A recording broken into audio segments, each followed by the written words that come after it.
ल नमस्कार साथीहरु हैन यो चाहिँ हाम्रो हाडेप गाउँपालिका 8 चिराङखुको हैन गोल्मा देवी महादेव हाम्रो यो चाहिँ गोर्खाबाट आएको रे भनेन यो गोर्खाबाट आएको अब ओजेलमा परेको हो यो हाम्रो खाद्य एकदम शक्तिशाली हो यसले चाहिँ मनमा चाहेको चिताको सबै पुरा हुन्छ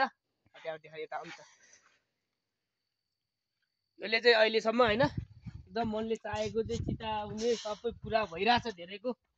अब हामी बाहिर जानेहरुले अब यो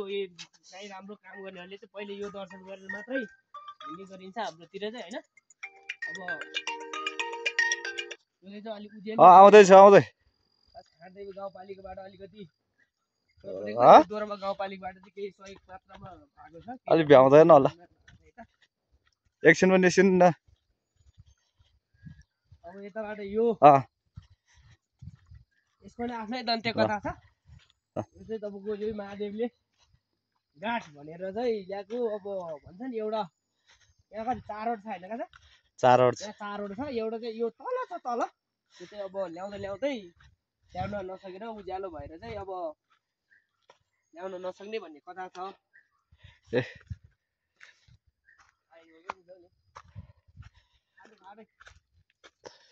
अनि यो चाहिँ तलबाट ल्याउँदाखेरि यताबाट ल्याउँदाखेरि तल अब यो तल अब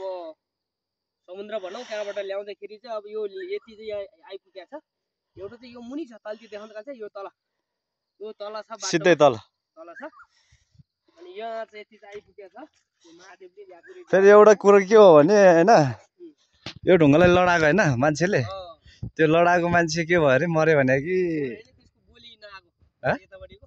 नआको लाटो भएको त्यसपछि अहिलेसम्म कसैले यो लडाएको रे अनि फेरि पछि उठाएर राखेको भन्छ बिरामी भएपछि चाहिँ भन्ने कुरा छ है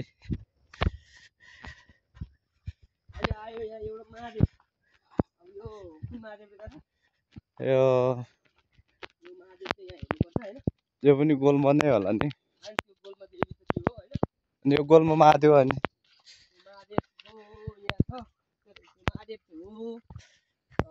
यो त अलिकति खासै नाम त्यति नभएर यो महादेव यो यसमा चाहिँ तपाईले मनले चाहेको चिताको के माग्न चाहनुहुन्छ जे माग्न चाहनुहुन्छ त्यो पुरा हुन्छ